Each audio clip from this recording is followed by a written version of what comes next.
Hi there, everybody. Welcome to the Springboard Reboot opening session. We are grateful to have you here. Many of you know the reboot. We had to go virtual after the mayor of Philadelphia declared our programming illegal for next February. So we are into this new Zoom environment and are looking and hopeful to interact with you there today. We made some structural changes to the program by eliminating a lot of programming. We think people are suffocated by some of the Zoom opportunities that have come and arisen of late, which are largely replicative and unengaging. And we are trying to, for the opposite, frankly. So we're looking to preserve our best attributes, which were certainly our ability to mentor and for people to talk to folks who knew more than them, or were further ahead in the food chain about what was actually, what their actual obstacles were, and developing strategies to overcome them. So that we have, I think, more than 300 people signed up for the mentor pods. We're elated to have that much participation and people who are committed to coming and participating in that event. We also didn't want to lose the spirit of entrepreneurship that we've always opened this event with. We didn't want to lose the ability to go one-on-one with a franchise icon who's walked the walk and really performed and done, executed what they said they would do. And we want to know how they got started, what their mission was, how COVID interfered with that mission, and how they led this, their organization through this recovery. And again, there isn't anybody with all the answers, and we are grateful for folks who come to share what they know when they know it and describe how well it's working. Our featured speaker today, Anthony Geisler, is a person who has impressed me since the moment we met. He might describe me as a stalker. I seem to turn up. I was calling his house more than Verizon, trying to sell new cellular equipment. I was turning up at events that he was at just to have a minute with him because I was just fascinated by his story and by how much he accomplished in such an incredibly short time. He's a USC grad who got his start in the dot-com bubble, but in 2001, his interest in fitness and franchising sort of merged, and I think that's where the story begins, where he ultimately bought LA Boxing, but I believe you were a customer. And so I grew that system through 35 states and sold it in 2012. And then in 2015, bought Club Pilates, and then created Xponential Fitness as a curator of the leading boutique fitness brands, and acquired Pure Barre, Row House, Cycle Bar, Yoga 6, Stride, Stretch Lab, and AKT, having more than 1,600 open studios and 4,000 under development worldwide. 8 brands, a true icon, and it's more the time than anything else that impresses me, Anthony, because it seems that your accomplishments would span multiple lifetimes of multiple people, and you've done it in a really short time. People always ask me, you know, who do I look up to? Who do I look at as a role model, and who do I want to be more like? And it's you. You know, before I met you, I knew you were just described as this loyal person who had cultivated these amazingly loyal, you gave as much in loyalty as you got back, and that you had people that were with you for the whole duration of your journey, and are decentralized and have figured out ways to motivate people and lead from above and do things that I hear other people always describe as aspirations. But I'm very grateful. You're also like one of the funniest, most, you know, cynical, irreverent, motorcycle riding, coolest dudes I know. And so I'm grateful for you to kick our event off. So before I talk any more than I have already, I'm grateful and would like you to sort of, if I missed anything in the introduction, if you did see my shadow when you looked in the bathroom mirror when it was fogged, you can tell people, maybe not the bathroom, but I hope, I'm grateful for you. So thank you very much. Well, thank you. I mean, after all that, I don't know how I'm going to live up to that. I feel like I should just put my camera down and go back to bed. It is a lot. Makes me feel tired as you say it, but you know, we're getting up in the middle of that. You know, I have a 5.5 and a 2.5-year-old who, you know, I'm fully committed to as well. So we have 8 brands here, but they were kind of the first and second one that happened, you know, all during it. But I appreciate the opportunity to be here. Unfortunately, I haven't been able to make it in the real world to the events, given what we've been up to the last few years. There's a lot going on, both personally and professionally, kind of pulling at my schedule. And so there's something great that's come from COVID and from Zoom, and maybe the one thing great that came from your governor. It's that I get to be a part of the program. So I'm definitely happy to be here, and I appreciate the work you guys are doing, and happy to contribute whatever bit of knowledge I've got left to contribute. So thank you for the opportunity. Well, that's great. So you're a person who started from the bottom and worked your way up. You didn't acquire this and figure out that somebody else's system. You learned by trial and error, like most of our Springboard constituency. I wonder if you could share a little bit about the early days and about what it is to go from a customer. Is it a customer who becomes a franchisee, or a customer who becomes the franchisor? Sometimes the worst of the worst, all the ideas. But how do you go about working out at some place, acquiring it, and then blowing it up? Yeah, I mean, it was pretty easy opportunity recognition for me. LA Boxing had one location. It, had been partially burned down from an electrical fire. The equipment didn't work. The pricing model was $300 for the year, and that's because that's the cash limit you could take out at the Circle K next door. There was no membership card. It was just like, hey, I know you, and you better pay every year, or else, we'll beat you up, right? So it was a pretty simple business model. And with that, they were making money, and people were showing up, and they loved the workout, and I was one of them. And so I started spending, 5, 6, 7 hours a day in the gym, and get in and train for a couple hours, go eat lunch with the guys, and they got to know the owners a little bit, and then, come back and train in the afternoon, fought in some, what I'll call smoker fights, because they're a level below amateur boxing. I'll leave the title boxer to guys that actually deserve it. I think mine looked like more like a bar fight between two people that didn't know what they were doing. But it was a great experience. And so for me, I basically looked at it and said, hey, if I could lend some infrastructure to this, some back end support for this, I mean, advertise for God's sakes, and come with a business model that worked. What would it look like? So it's interesting when you said, kind of customer, franchisee, franchisor.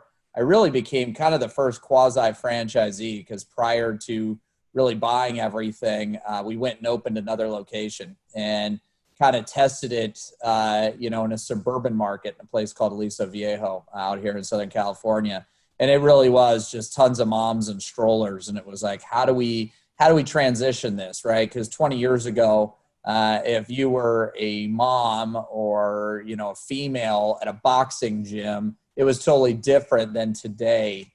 If you are, there weren't pink gloves and things like that. So really was looking at how do we transition that into what was mostly a male dominated modality into a male and female dominated modality, so that we pick up kind of twice the demo and twice the market share.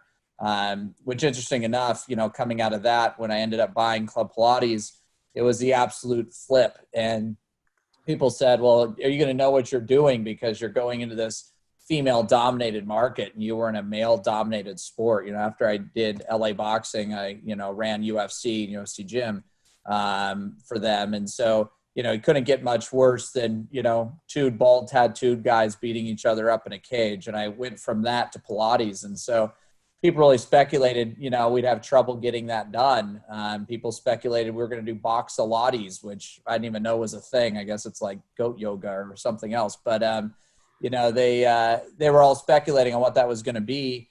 And for me, it was pretty simple. I looked at it again and said, hey, if I can flip a male modality into a male female, why can I use the same principles to take a female modality and make it male female? And I'll say today, and I'm definitely biased because it's my kid, but if you go into a Club Pilates, it is probably the coolest or most masculine version of Pilates that didn't really exist before. We put in black and yellow TRX straps and things like that. When we got in originally to Club Pilates, everything was pastel colors, and the walls were that Tiffany blue mint color, and everything was really catered by color and structure to females. And we were wondering why males weren't showing up, right, when I bought it. And so we moved everything to black and blue and, brought in the black and yellow bands because, the female clients didn't really care what the colors were, but the males did, right? So just being able to take some of those past experiences and bring them forward into, the next business is always very important, to take what you learned and be able to pay it forward. How successful were those strategies it's to make pink boxing gloves? I know that's later in the game, but how long did it take? Because it's easy to say I want to pick up the other gender, but it's, I think, difficult to get a following going. I'm just curious how long it took in either case. I would say it's always an eternal battle, right? I would say we've got probably 5 times as many males in Club Pilates today after 5 years, but that sounds great and all, but it's probably still, 85, 88% female, but it was just, it was 1 or 2% male. So sometimes you're chipping away at it, right? LA Boxing, that took me from, I would say 2001, 2002 to probably 2012. Somewhere along the way, it became, pink gloves and pink bags and super fashionable to, for a female to get up in the morning and say, I'm going kickboxing, I'm going boxing, right? And that wasn't just us. And same with Pilates, it wasn't just us. It was the marketplace as well. You saw that in yoga. If 10 years ago you were a guy going to yoga, they said you were progressive. 5 years ago, a guy wouldn't have checked in on Facebook at yoga. And today you check in and you're not progressive. Nobody cares if you're a guy that does yoga. So, some of these battles, you kind of set the march and, it could take you 5 years, 8 years, 10 years. But you just want to make sure that you're taking steps forward. You're not, you're not sitting idle, and you're of course not going backward, that those initiatives are working, but sometimes you're also pushing a rock uphill. And you got to know that. Interesting. I'm assuming not equal, but is there the same kind of gender representation in the franchisee base for those brands as it's evolved? No, it's interesting. The majority, everybody always says like, well, who's your franchise, customer? And I'm like, God, if I knew the bar they all hung out in, I'd paint the walls with advertisements or whatever I could do. Right. But the reality is we have across the network, we have thousands of franchisees, and, they're anybody from, people that have never done it to, professional people that are accountants, attorneys, private equity people, investment bankers. Just all over, moms, and certain brands like in Pure Barre, for instance, we bought that business a couple of years ago. So we kind of inherited that franchise base. But that one is predominantly female. But the majority of our other brands really are a lot of husband and wife teams and father and daughters and, things of that nature, a handful of partnerships where it's, somebody and a best friend or whatever it might be. But just a lot of somewhat partnerships, right? Whether that's, by marriage, by friendship, by daughter or dad or whatever it might be. But so it kind of makes our gender outside of Pure Barre, it makes our gender demo really pretty close to 50-50. Interesting. And I think you just said, I'm just curious of how much I see the erosion of the family business, whereas it used to be, your kids might talk about how specifically they tailor their education to come work at the family business ultimately. Yeah. But I wonder how many of these businesses are really family businesses where it has the husband, wife, and maybe even offspring in the business.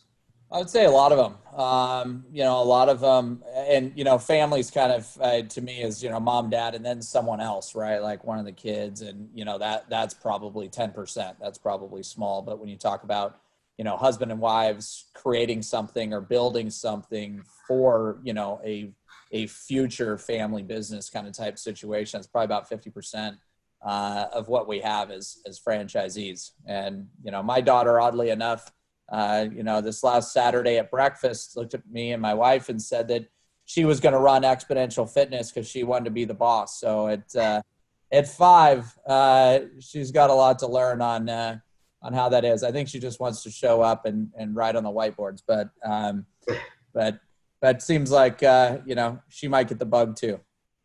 How funny. Yeah. I hope the same for my kids. So not that I'm turning in, remember the show Hard Copy? Like all of a sudden went sideways. But I'd be remiss if I didn't ask you how you sold your first franchise. Yeah, so I mean, it was, as your first time going out, I had no experience, right? And so I had a couple LA boxings. We had 3 at that point in the local area. So I just knew it was going to be one of my members, right? We were going to put this up for sale. One of my local members was going to say, give me 10 of these, they're going to be like hotcakes. And instead I got a SWAT cop from Albuquerque, New Mexico that was my first lead. And he came in.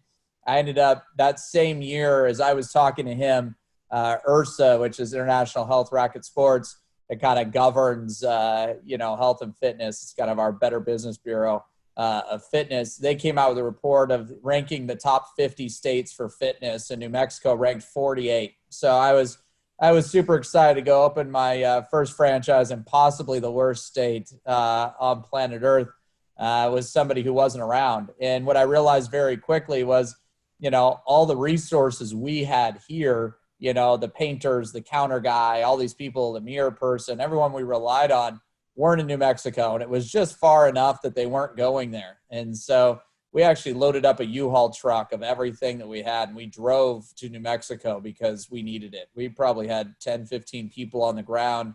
And, nowadays we need 2. But we just had no idea what we were doing. And so we wanted to be able to be prepared for anything. So definitely lost money on those first few because, we just had to completely over-resource them. They were totally inefficient.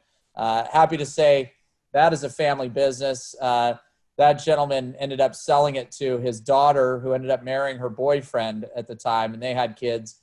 They took it over, expanded it to 3 locations, and they're still franchisees of that system today.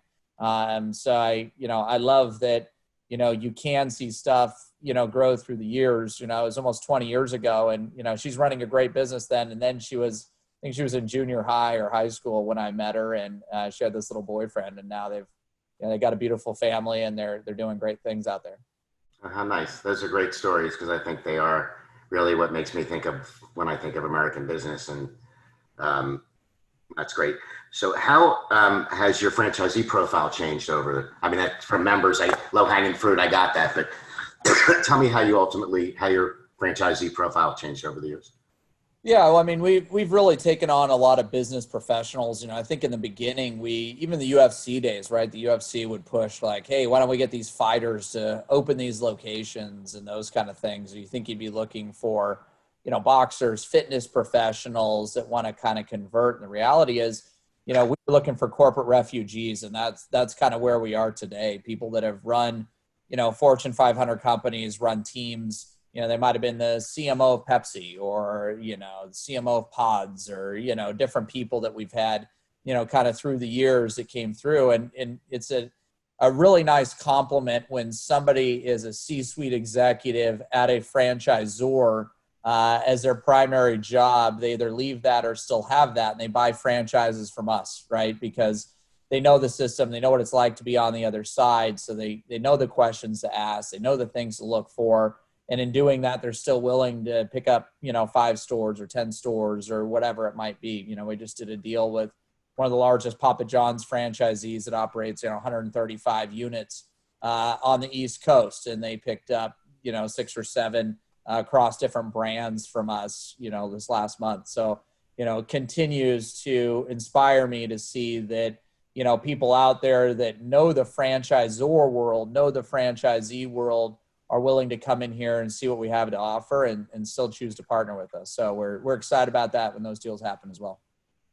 That's really interesting. So in terms of, I'm going to still drill down a little bit because I think this is the most applicable to our most of our emerging brands. Yep. But in terms of the lead generation, so I get it when you're looking for a very specialized person. I'm guessing where you look for boxers, but as you switch to a corporate refugee and a more sort of vanilla person, and I know you maybe you could spend a minute just talking about your in-house sales team, because you haven't amassed we would have to only call them superpowers of franchise sales in terms of your own organization, the people you've assembled around you. But I just wonder if you could speak to lead generation over the years. I get you'll be maybe talking about different brands. Yeah, and lead generation has changed over the years, right? Like I remember 20 years ago, we were advertising in magazines and newspapers and those kind of things. And then, of course, the digital world emerged and, we were on Franchise.com or, Be the Boss or whatever the different portals were back in the mid 2000s. We were doing a lot of conventions, franchise trade shows. For us and some people, it's great. So I'm not, speaking poorly about the shows that are out there, but for us, we generated a lot of leads, but didn't close a lot of deals. And, that could have been us in early days, not knowing how to close deals. But early on, we started looking at the money we were spending on the franchise conventions. And then, from a lead generation and a closed lead, bringing somebody into the system. And we started to figure out that on digital, we could generate more leads and, of course, more closed deals. Obviously, easier to track as well. Than just putting something in a newspaper or a portal or something that's coming in. So, for us, we now are able to use Facebook ads. We're able to use search. We're able to do those things and generate lead flow. And then, kind of what you alluded to, we've amassed over, the last 4 or 5 years, the dream team, if you will, of franchise salespeople. We have 11 of them. And they run what we kind of think of as a conveyor belt system. So, we get thousands of applications a month. And so it's kind of like, how do you weed those out? And so we just have a conveyor belt system where we actually put franchisees through the paces. And in early years, you might not be able to do that, right? You're looking for anybody who's interested to be able to kind of build your system and your network. So I don't want to sit here and say, hey, this is what you do. And it's like, oh yeah, great. Of course you can, because you got thousands of franchisees. That makes sense. When you're starting out, everybody talks about the fog a mirror test, right? Like, do they have a check and can they fog a mirror? Okay, great. You're a great franchisee. Let's move on.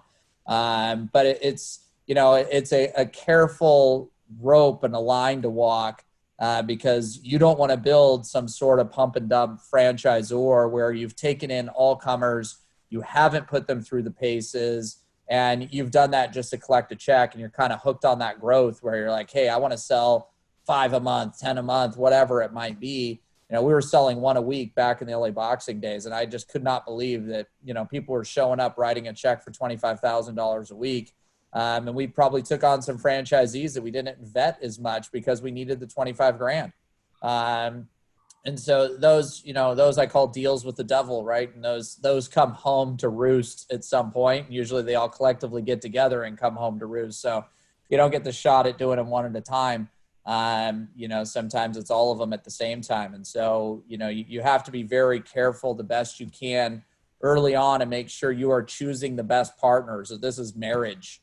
So, we put them through this conveyor belt system where we make them show up for, president's calls, foundational calls, dial-in calls, all these things, make them fill out applications. We do background checks. So, we do that stuff, put them through those paces, and we see how they go through the paces. They don't show up for the calls that they're supposed to show up for, these group calls, things of that nature, then we kick them out of the system because we know they're not serious. We know they're not actually following the program, right? We had a guy come here from New York, and I love my New Yorkers because I was born on the West Coast but raised East Coast from my dad, who's a Philly native. So, for myself, for me, I'm happy to get along with those people. But, this guy showed up and said he didn't want to go in our bus and go around for Discovery Day. He would drive on his own. He would do his own. He would show up for the things he wanted to show up for. And we disqualified him. We sent him home. And the reason for that, he wanted to buy, and he was beyond upset because he couldn't believe that we would not take his check. He's like, I'm going to write you a check. And we're like, that's great. There's a lot of people that'll write a check. But I got to be married to you for 10 years. And you've proven to us that you're going to engage where you want to engage and not where not, right? And so you kind of want to put these people through the paces to make sure they're willing to follow a program that will speak to, they're willing to follow your program as you go forward. And so you kind of weigh that out against, what today for us are, $60,000 franchise fees, which, are great to have from a cash flow perspective. But you don't want to build this massive system, on sand. You want to have a very good foundation and base so that you can build a big system. And one day, if you choose to exit that system, in that due diligence, you'll have a lot of great franchisees doing a lot of great work. Not to show my age, but I don't know if you remember the superhero Ultraman. But maybe I'm showing my age for sure. But to demonstrate your superpowers, I was just trying to equate doing one a week and pinching yourself, thinking that I am looking in the mirror at Mr. Awesome, and then I mean, I'm aware that it's scaled up to a couple hundred a month. I just wondered if you could share any of those metrics, and so I can demonstrate to the folks why I have you here. Yeah, I mean, look, we sold 900 franchises last year and opened over 500 doors. And, that was pre-COVID. 2019 was a great year for people.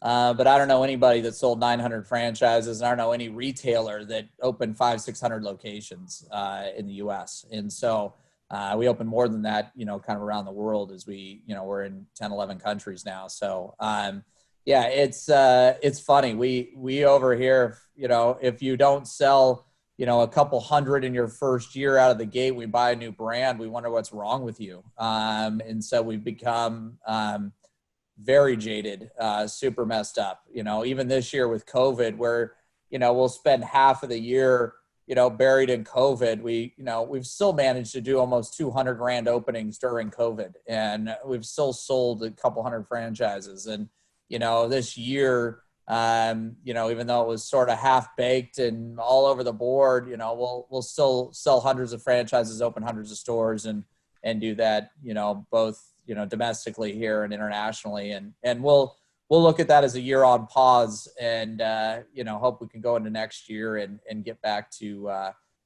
normal. So, our numbers have grown. It's a bit of cheating, right? Because we have 8 brands. So it's not, it's not like we're selling all that in one brand, but, brands do tap out. It's very hard to sell in Club Pilates now, and find dirt that, is close enough to a franchisee to help from branding and marketing and infrastructure, but far enough away that we don't cannibalize each other. And that's always our goal across all the brands.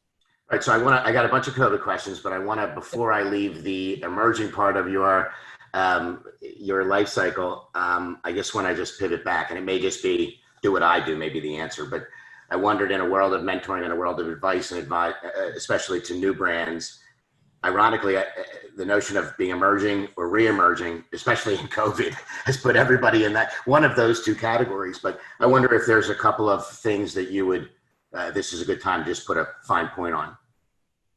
Yeah, I mean, look, it's COVID was tough, and like you said, we'll get into that, but you got to continue. You got to stay the course. It became wartime, and, people were checking in on me, thinking, God, you're in the fitness industry, you must be under a rock somewhere hiding. And it was interesting, kind of one of the things that it's actually taught me on this side of it is that, I love to fight. Right. I love to compete. And, even though we were, emerging and now re-emerging back, it's been a struggle, but it's been one that I'll say from a weird standpoint, we've kind of enjoyed. We've kind of enjoyed the ability to compete, and, maybe we were resting a little bit too much and enjoying what we were doing a little bit much. And now it's really allowed us to kind of dig back in and reemerge for sure from an industry that got hammered. Let me ask you just one question before I leave this topic on your original bench, the original folks you brought in that you thought were going to help you, get the World Series. And I know it's not the typical story typical story is, I knew my friends from college and my least engaged other friends, and they were going to somehow make lightning strike. But I know that a lot of these people are still with you, so you figured out how to groom a rose along the way. I wonder if you could share any wisdom about that. Yeah, I mean, my original LA boxing team is still here, which is awesome. I got, Richard, who, heads and runs real estate for us for the East Coast. I've got, Scott LaRose, who was my original CPA, still here. As the business has grown from being worth tens of millions of dollars to billions of dollars, we needed a CFO that was willing to do it. And Scott's great. And Scott still tells me to this day, he's like, you just tell me when I'm too old and send me home and I'll understand if, my math isn't adding up, but these guys have done very well. Sean, who was my original general counsel, is now the president of Club Pilates and has been since its inception in 2015. But he came on as an attorney making $100,000 a year, and then became a franchisee with him and his wife and opened, 3 or 4 locations for us. He sold those off, and then, I brought him in to kind of head up Club Pilates with me. These people, as we hit our next liquidity event, I think that'll be the time that they kind of exit, because everybody was given, mass chunks of equity as a part of the business when we started. So, we're all still here. We're all still working. It's a lot of the crew. And as I've gone along, into UFC and left to go to Club Pilates, we picked up a lot of, people at UFC that were working there when I got there. After kind of seeing how our team and corporate culture works, when we left, they said, "Hey, grab your goldfish. We're coming with you." And so, we've done that too. So it's just, it's a molding of everyone. And I'm happy to say that when we had 10 people, it felt like a family. We've got 250 people and 36,000 feet here on 2 floors, and it still feels like family. I mean, everybody still knows what everyone's up to, still hangs out with everybody. We just had somebody from one brand get engaged to somebody from another brand over the weekend. So, I mean, people are definitely in tune with each other here, and it's not that typical corporate culture. I mean, you guys can't see the front of my office, but the front of my office staring at me is all glass. And so I'm in an all glass fishbowl in the middle of the office. So everybody sees me all day long. I'm not hidden somewhere where they can't see me. And so, we all get to interact at every level, very flat organizational chart. So there's nobody that doesn't walk in here during the day. Could, at any level, could be somebody that makes $80,000 a year, or someone makes $500,000 a year. It doesn't matter. They just walk in and we do business. Everybody here feels like and should feel like they're just a part of one big team, and nobody's really more important than anybody else on the team, that it takes all of us to make the wheels spin. And we've treated everyone like that since day one. And so, our turnover is light.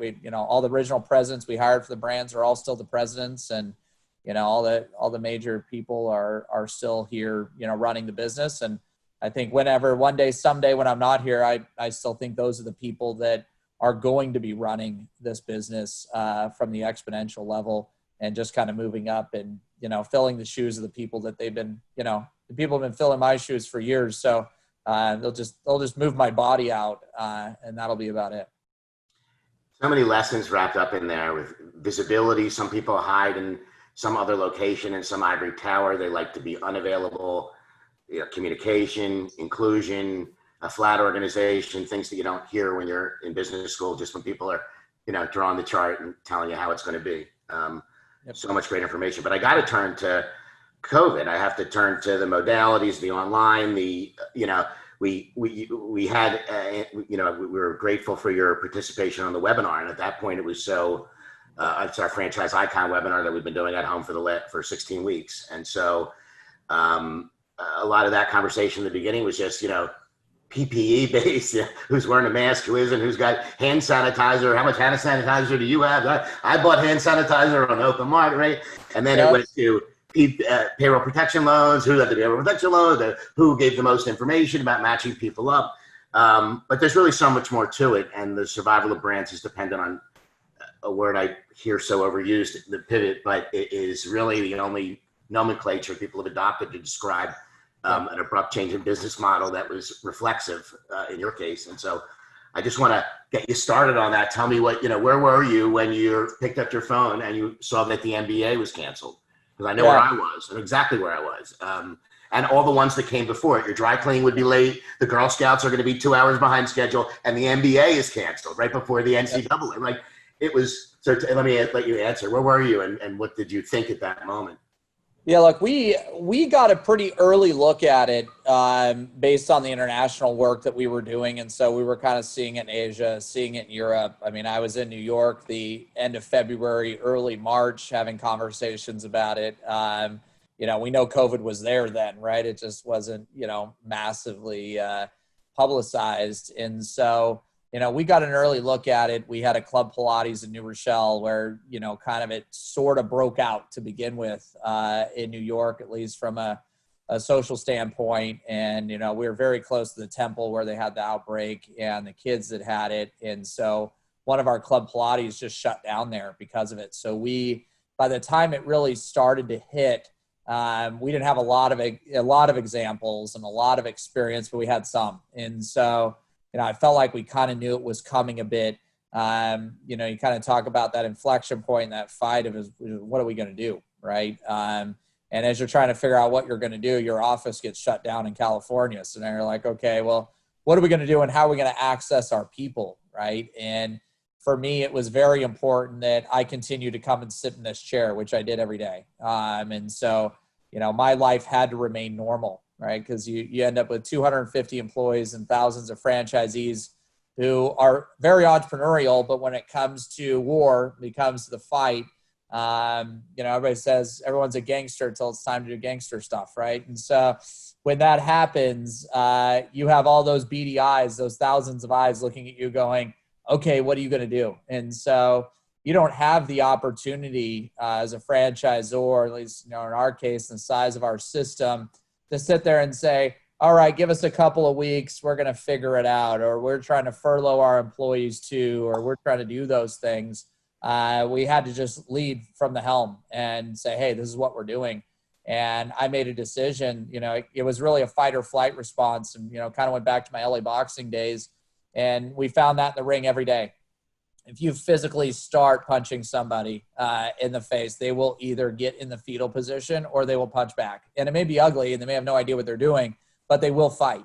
And I've always been in the fight or flight response. I've always been on the fight side of the business, which, for me, I said, hey, we're not going to furlough employees, shutter stores, and go tie up and wait for this storm and kind of quote unquote, go figure it out.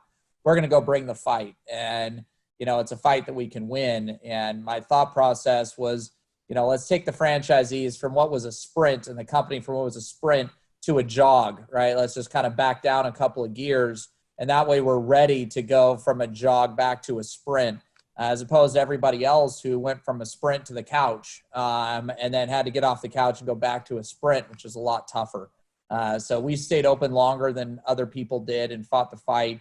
We got open quicker than other people did fighting the fight.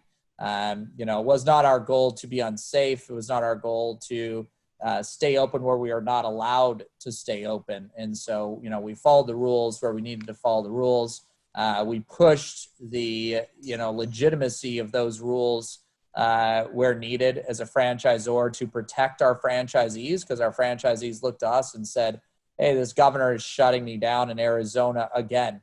What are we going to do? And I went and sued the governor in federal court, right? And we pushed that forward. We pushed the Arizona Department of Health Sciences. We hired experts that were formerly at the CDC that were, now running some of these programs across the country at different colleges. And so, we spent millions of dollars without a doubt during this fight to be able to do that, to be able to fight the war. And that was very important to us. You talked about the pivot. So the pivot, the inflection point for us was, now how do we go fight this fight, right? Outdoor wasn't even happening that yet, right? As people looking at virtual and those kind of things. We already had bought a full production studio across the street. We had our own team, building content for a video on demand digital launch that we were actually going to have in April in Q2. And so, it looked like genius work and it looked like a great pivot. And it was really just timing. It really was that a year ago, we started on this initiative to make sure that we had digital content across all 8 brands and release our X Go package, which was going to be an X Pass version, digital version of all of our content. And so if you're a Pure Barre member, you ended up getting Pure Barre plus 7 other brands digitally. And we just had to speed that up a couple of weeks. So basically went to the tech people and said, you're not going to sleep. Tell me what it is you need not to sleep. I'm not sleeping. You're not sleeping. I can't tell you how many nights I worked out in the garage in my car because it was a quiet place I could work and talk and build office out there because my kids were sleeping. My wife was sleeping. Or how many nights I worked in my closet with the door closed doing massive Dr. Phil sessions and therapy for franchisees. I felt like a hairstylist at that point, right? So, for us, it was every franchisee needed something different. Some people just needed straight direction and mission and let's go execute. Some people just needed to cry. And so, you kind of ran the gamut of that, but it was our job as a franchisor to do that. in order to do that, I knew that our entire team, we were going to need to work 120%. We weren't in a position where we could furlough anyone or lose anyone. We're in a position where we need to work harder than we've ever worked before, and we need to do that remotely. So we need to be even more unified. It pulled even more on that culture that we had built. And we did that successfully for our franchisees. We still continued, given our digital product, we still processed over $100 million for the franchisees during COVID. We remobilized our finance department to be that PPP department that we talked about so that we could go and generate almost $20 million of PPP money for the franchisees. We posted a gift card site because I wanted to test, are members willing to spend above and beyond what we're already charging them to support this? Is this an economic thing, or is this a pandemic thing? And, over a weekend, we posted up a mobile site that allowed them to, buy $200,000 worth of gift cards that they really didn't need, just to show support. And so, all real good, clear signs along the way that helped us. Let's go continue the fight. And by doing that, we stayed open. All the franchisees have stayed open. I'm happy to report today we have more stores open today than we did pre-COVID. We have about 94% of our stores open, which means, the other 6% is just grand openings that we had along the way. Still continue to sign leases, still would do a grand opening. We just do it virtually and then, introduce everyone to our virtual product. It wasn't ideal, but it was better than nothing. And it was better than what our competitors were able to provide. And then we got open faster, and we got open faster because, we were already in a jog and we could go to a sprint, right? And we chose to fight the fight. So, when it came time to throw punches, we were already standing. We were already dressed and warm and ready to go. And so with that, we picked up, membership from other competitors, right? Where, people weren't ready yet. It was legal, able to open, and it took them 2 to 3 weeks to go get open somewhere, to go get instructors warmed back up and do those kinds of things. So, that was the approach we took during COVID. We think it was good. I think it was ideal. It created a lot of free cash flow for franchisees because they had money coming in off of digital, but they weren't paying rent. They weren't paying labor. We were taking care of all of that for them. We were providing them a free product and free service that they were then going out and selling for, $100+ million and able to put that money into their pockets. And so, that was kind of how we survived, through COVID. And, not that COVID itself is over, or, to minimize what COVID is still doing in the US or in the world. But from a business perspective, in our industry, we are back open, we're back operating. Our corporate office here is still closed, so I'm still showing up and doing the work that we need to do from here, kind of from the helm. And we're still doing weekly updates with the franchisees from an Xponential level, so they know what's kind of happening globally here. But still continuing to fight the fight. Now it's capacity for us. How do we push on capacity in the states where we can only have 5 or 6 customers? How do we push to, pre-pandemic numbers? And in places like Florida and Georgia and Texas, where capacity has been uncapped, our franchisees are back to pre-COVID numbers and passing pre-COVID numbers. So, we know people want to work out, and, as we push forward into this pandemic, and we're able to get people back in the locations and, back to great diets and working out and building their immune system and back to getting healthy, that's resonating with customers. So that's all good news for us. So a couple of things you said, a couple of notes I made along the way. Yeah. Because I know every person who's listening to this will relate to finding places to offer undivided attention that you never knew existed in your home. You might have lived there forever. That the garage is a very intimate place. It has some unique smells that are different from the rest of the house. The car, and being like outside in the car, and like even watching things, Amazon deliveries come in, and it might even be 6 in.the morning, and it just you can talk and hear your own voice. It's just organizing your own thoughts. Someone described it as the leadership as whistling in the dark. You need a little pregame. I think as you're in those days where there is no light and you're just trying to figure out which way to walk. Spend 1 second on. I get that you were pointed in the right direction and you had a little bit of inkling what was going on overseas. Give me a sense of how quickly the decision making accelerated, and beyond that, the execution in a circumstance where all of a sudden we're geniuses because we pointed it out, but now we really need it, and we need content, which is not something you produce without a studio, without all those other major commitments. Yeah, like I said, the timing was good for us that we had that, because the other thing that happened, I mean, we have a full crew, editing bays, live production, we do all of that. Anybody that could film anything virtually or had virtual filming equipment was 10 times the price if you could even get them. Places like Facebook had to take their convention of, tens of thousands of people and turn that into a virtual convention within weeks, So a lot of people, a lot of equipment was just getting soaked up all across the country right away, whether they were in our industry or not.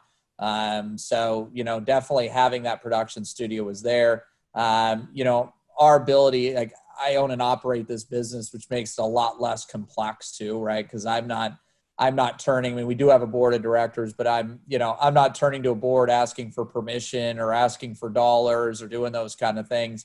And because our organizational chart has always been flat, it really works like, me sending a text message to 10 or 12 people saying, hey, let's get upstairs in room 204 and we're building a war room and we're going to war and we're going to figure it out. So those decisions were made within hours, not even days. And I'm a firm believer on execution. And it doesn't mean that execution to me is making a decision, not the right decision. Right? Because especially like you said, whistling in the dark, you have no idea, but it's pick a corner and go route that corner, right? Like go in that direction and hopefully you'll find a wall or a path. And so, we sat upstairs in one of the rooms and it's my favorite room because there's, a nice glass view and it's a lot of daylight. So it was a good presence and vibe in there. It wasn't very dark here on the West Coast. When the pandemic started hitting on the East Coast. So it was actually good weather here. And so I think that helped a lot because my friends on the East Coast, bankers and franchisees are sending me these pictures from New York, right? And it's just cold and wet and rainy and dreary. And I'd just been there a week before. So, I knew the scene.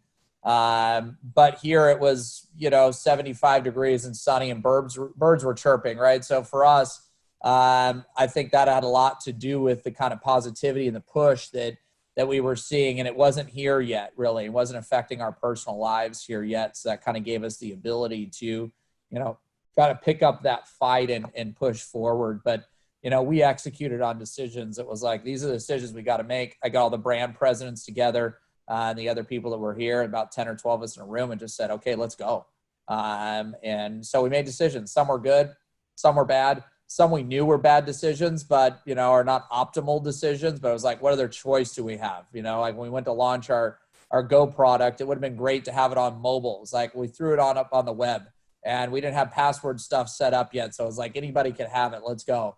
It's more important to get the content up and get it streaming and flowing than it was to make it perfect, right? So our customer service was horrible because all of a sudden we had tens of thousands, hundreds of thousands of people that are pouring into our email and, couldn't get back to people for 12 days while we're out trying to hire, phone rooms and things like that. So there are decisions we made where we're like, wow, this is going to be a complete mess, but it's more important to go get this content up and then clean up the mess than it is to have nothing and, appear look like we're sitting idle. So, there were some, inefficient decisions we knew we were making and we knew we were going to have to clean up. But we at least made those eyes wide open and kind of picked a direction, just went and worked that direction.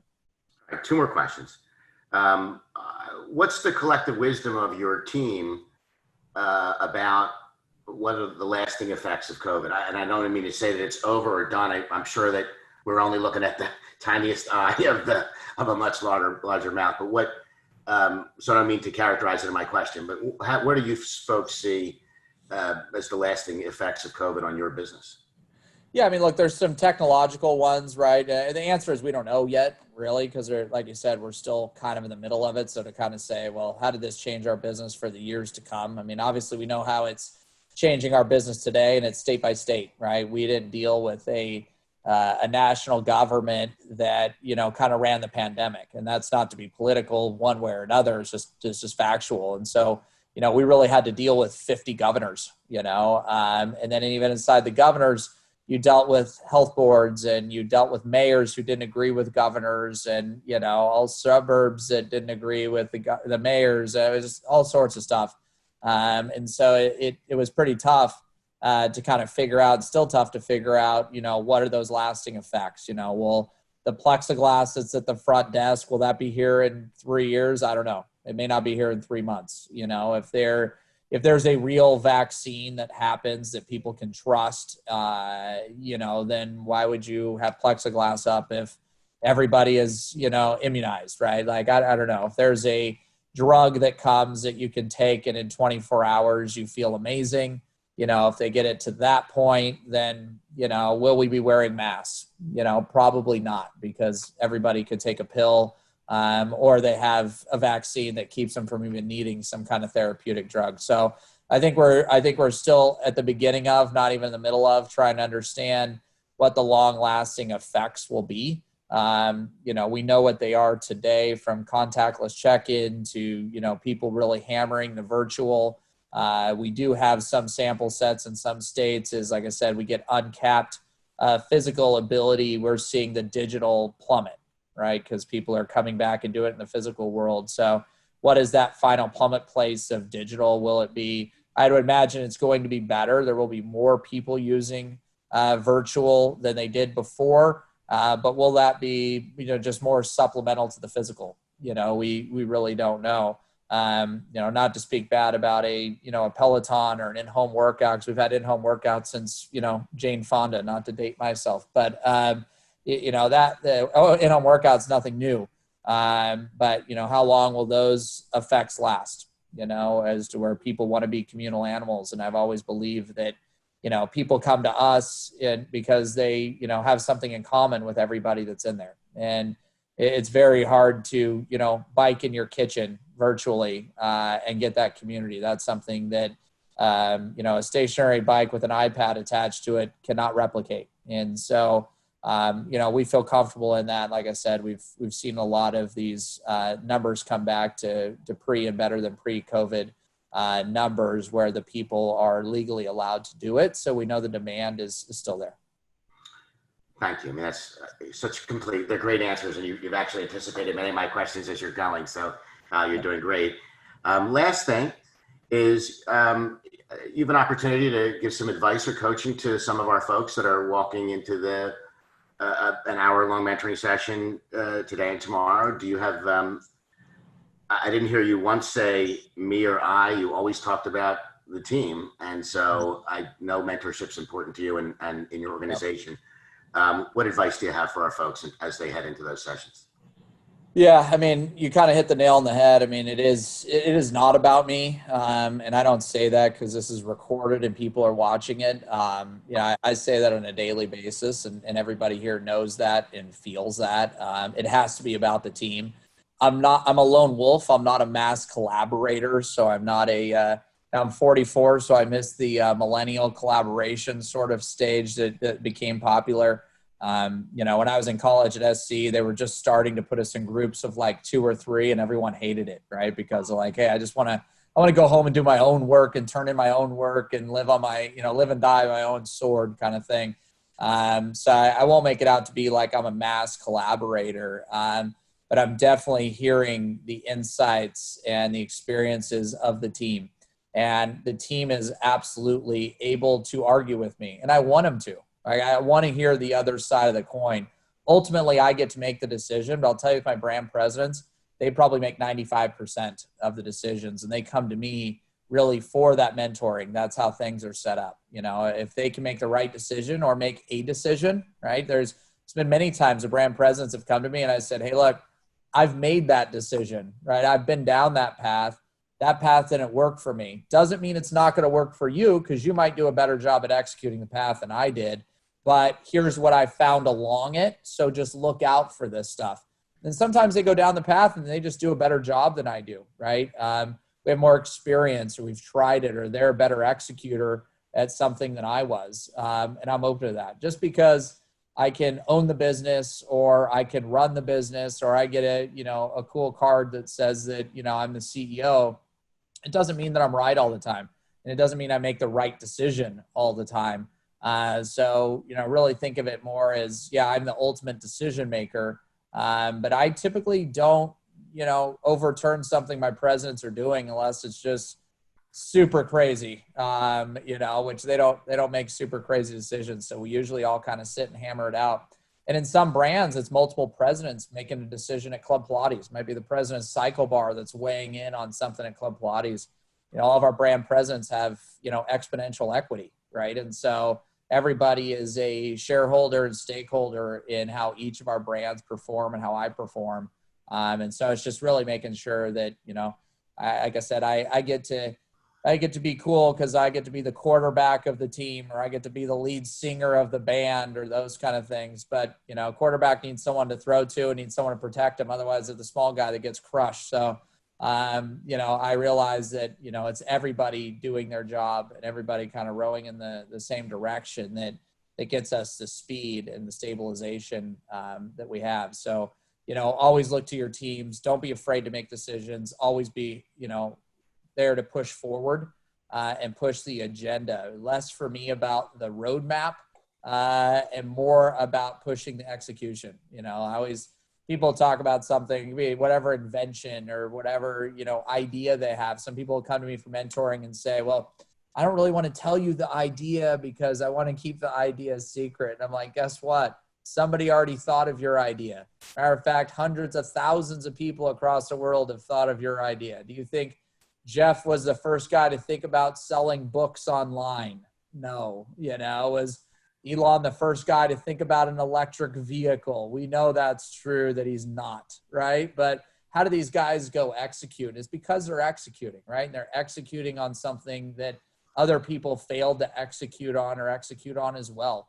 So for me, it is all about going out there, punching forward, getting hit, getting back up, and keep walking forward.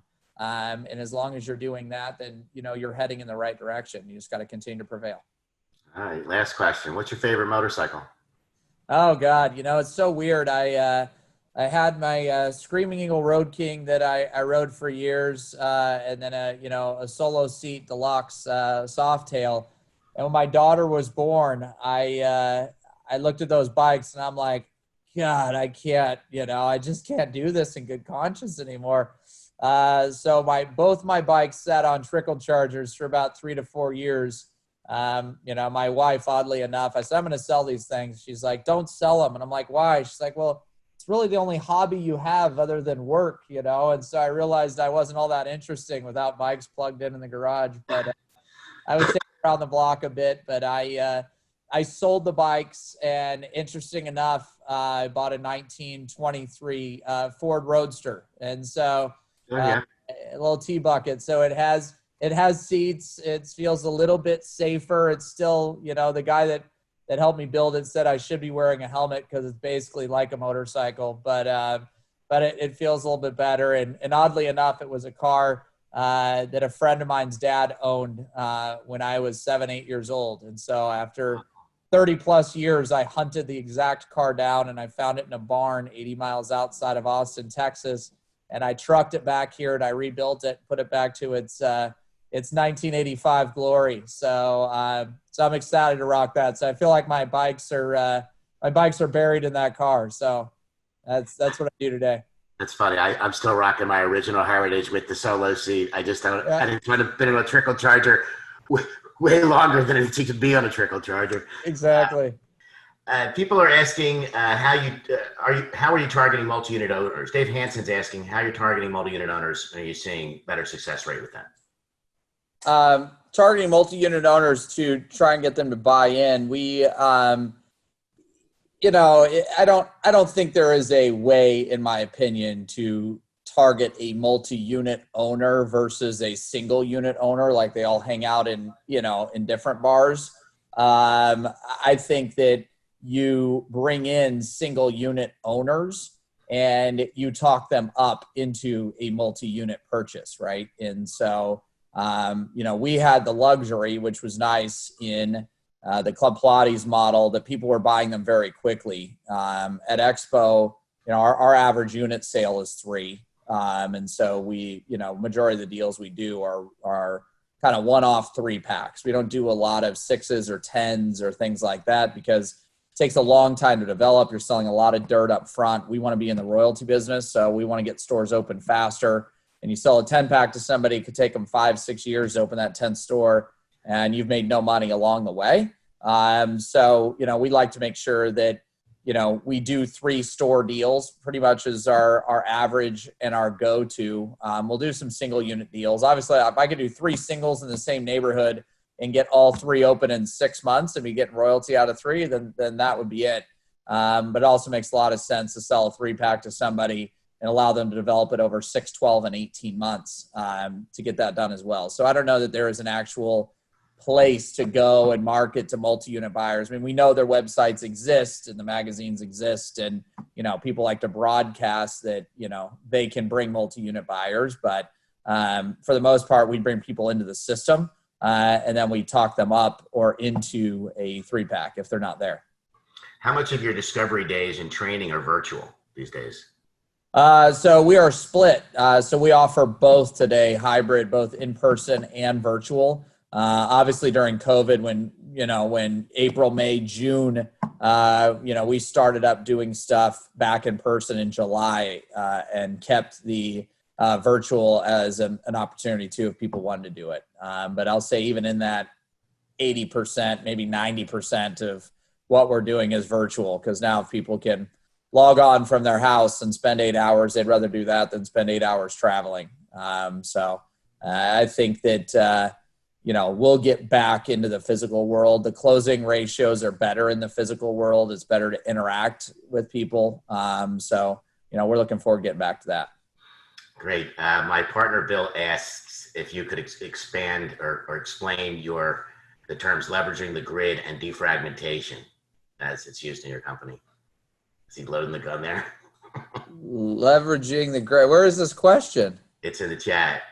I know, I'm scrolling through it. Let me ask you a different question.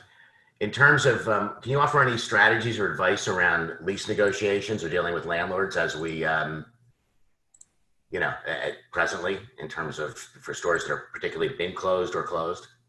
Yeah, we've been, obviously going after abatement first is the way to go. Because everybody wants free rent if we can get it. Second, if you can't get that, or you get a month of that or 2 months of that, is then getting deferment and taking that deferment. And your first choice is to wrap that around the back of the lease. So extend a 60-month lease into a 66-month lease and put those 6 months on the end of the term, which really is kind of like abatement, really is kind of free rent because you're just paying it at the end. And, kind of pushing through, really extending the term out. The other way to do the deferral is to say, hey, 6 months worth of rent, let's say it's, $10,000 a month, it's $60,000. And we're going to take that $60,000 and divide it out over the next 12, 24, 36 months, or maybe the life of the lease. Because what you don't want to have is a deferment that, let's say, is a 6-month deferment that gets broken out of the 12 months, call it 2021. And now your rent's gone up 50% and it eats up all of your margin. And so now you're in a position where you made no money in 2020. Your deferral of rent is making it where you make no money in 2021. And it's a hard way to earn a living over the next couple of years. So, we've been going down that path. Obviously, we've got landlords where we have, 80, 100 locations with, and we've still signed a couple hundred leases during the pandemic. And so, landlords like us because a lot of people aren't signing leases right now. And so they kind of have one source for that. So we have a little bit of leverage, but that's how the path we've been going down. And we've gotten good stuff. You still have those landlords out there that give you nothing. And, we're playing chicken with one right now where we moved all of our stuff out into a shipping container to show that we really moved out. We put the shipping container down the street, so that they could come see it was really empty and we really moved out. And so now they're talking to us about moving back in, right? So, you're still going to have those situations, but, most landlords are being reasonable and doing something. Athletic Republic asks whether you're including any terms in your leases concerning COVID or any kind of riders.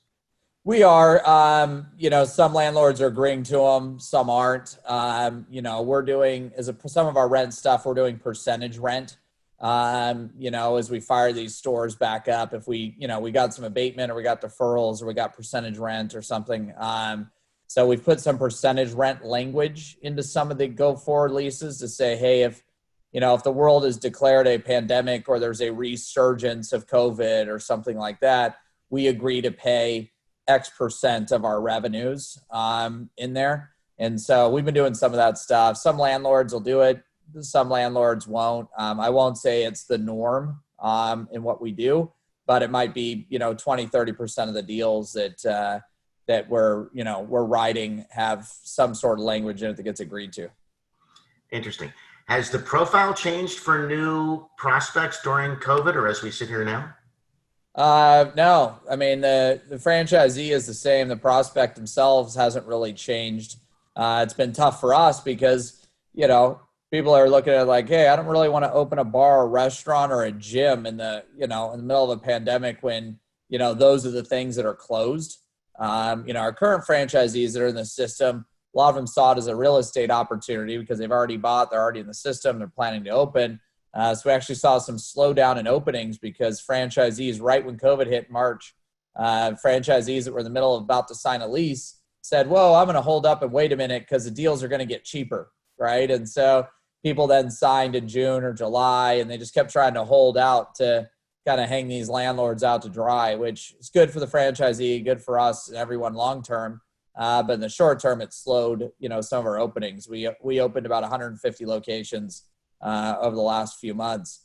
And we had to, of course, open those virtually. So our grand openings were online, which was pretty crazy that people signed up. You get 400 or 500 people that are signed up for a gym that's closed and has yet to actually really open. So it's been very promising, and where our utilization is high is in states where we're uncapped, right? Where capacity has been allowed to kind of go forward. So we're seeing things coming back to life. They're rebounding to pre-COVID numbers as we're able to service all the demand that's there.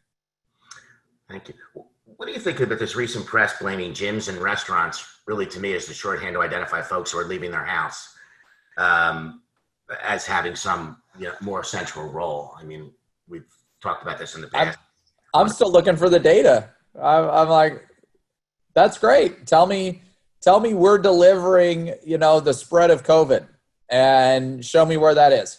Kind of to your point, are people in gyms? Yes. And do you catch COVID easier by leaving your house and going anywhere? Sure. And the flu and common cold and anything else, right? You got a better chance of getting hit by a car if you're in a crosswalk than you do if you're in your family room, right? So, you're right. People are going out and wherever they go and interact. I don't see it any different than, being packed at my local grocery store. Yes, they monitor the amount of people that can go into the grocery store, but they don't monitor the 9 people trying to choose a cereal in the cereal aisle, right? So, those people aren't 6 feet apart. And so, some people have made the comment, well, people aren't, huffing and puffing in a grocery store, but, they're really not when they're on their back doing Pilates or when they're doing yoga or they're doing whatever. So it's not like we're seeing governors saying, hey, at Cycle Bar where you're cycling and huffing and puffing, that's bad. But at Pilates where you lay on your back and you don't huff and puff, that's okay.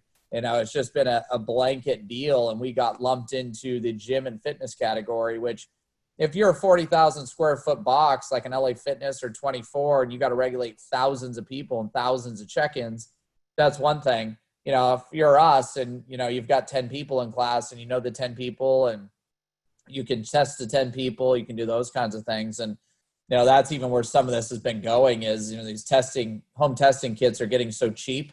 It's like, do you just pre-test everybody? So as everybody walks in, these things get faster and cheaper. I could see a world where people walk in and, they all lick a stick and, okay, nobody has COVID. You can go work out on top of each other or whatever it is. So we're seeing that in sports, collegiate sports, professional sports now as well. So yeah, I don't mean to trivialize it, and I don't think you are either, because you take the hygiene and the turnover very seriously. And I think do more than many most in terms of sanitizing the facility between uses and those kind of things. So yep. It's, I think being proactive. And and, you know, doing all that you can is certainly something that you represent. Yeah, and from my standpoint, like we were doing a lot of that to begin with. You know, people expect that in a boutique fitness experience, right? They expect that they're paying a premium. It's a smaller box. It should be attended to better, right? And they're not expecting to see the bathrooms look like your local Target or something. It's like you have one bathroom, one sink, one toilet, people. Like it better look nice, right? And so we've always spent a lot of time, you know, cleaning and working on the equipment. They always expect the equipment to work and be top notch. And, you know, you go to an LA Fitness and a treadmill is down. You're like, okay, a treadmill's down, whatever. I pay $10 a month or $20 a month. But you're paying a couple $100 a month. You expect your reformer to work. You expect your bike to work. So we've always spent a lot of time on cleanliness and maintenance and the community and stuff that we need to build to be able to charge what we charge. Well, look, I can't thank you enough. You've given us so much time. I appreciate you staying around for Q&A. Of course. On behalf of everyone and the people that will thank me continuously and wonder how I got you to make yourself available for this, and to I don't mean to sound like you weren't willing. You're very willing, and I appreciate you doing it. But thank you so much. And that's what I'm really trying to say. Thank you, Lane. I appreciate everyone.